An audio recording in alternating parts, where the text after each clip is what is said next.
बंधन आप पर लादते रहते हैं, आम व्यक्ति पर, है ना, तो ये आपको जाति पाति से मुक्त कर देंगे। जाति पाति से मुक्त करने के लिए आपको नारे लगाने की तो आवश्यकता है ही नहीं। आप खुद आगे उतर कर आ जाइए मैदान में, आपको उतरना पड़ेगा। किसी के नारे लगाने से कुछ नहीं बदलने वाला, मेरे या आपके या किसी के नारे लगाने से कुछ नहीं बदलेगा। मुझे या आपको खुद इस चीज में उतरना पड़ेगा। बदलाव अगर करना है तो शुरुआत खुद से करनी पड़ेगी। खुद उतरो उस चीज में, करो शुरुआत अपने घर से।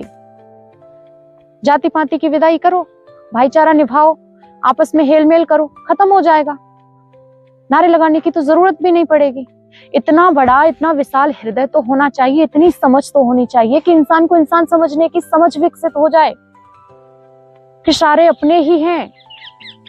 यहाँ जो कुछ भी गलत हो रहा है, भारत के किसी भी कोने में हो रहा है, उसका परिणाम प्रत्येक व्यक्ति पर पड़ेगा, क्योंकि ये पूरा देश ही एक परिवार है। समझना पड़ेगा ये। आज कोई हित की बात कर रहा होता है ना, तो हम इतने अंधे होते हैं कि वो बात हमें चुभ जाती है, लेकिन हम उसके पीछे की जो वास्तविकता है नहीं समझना चाहते, क्योंकि हमारा जो दिमाग है वो सीमित वहीं सिकुड़ कर रह गया है। हमें लगता है कि बस इतना ही है। चीजों को समझने के लिए थोड़ा समझिए, निकलिए इन सब चीजों से बाहर निकलिए। जाति पाति की विदाई बिना शिक्षा और बिना ज्ञान के नहीं हो सकती। और फिर मैं तो कहती हूँ कि गीता पढ़ो। गीता में अगर तुम कृष्ण के हो गए और कृष्णमय हो गए तो आपके अंदर कोई ऐसी परंपरा रहेगी नहीं।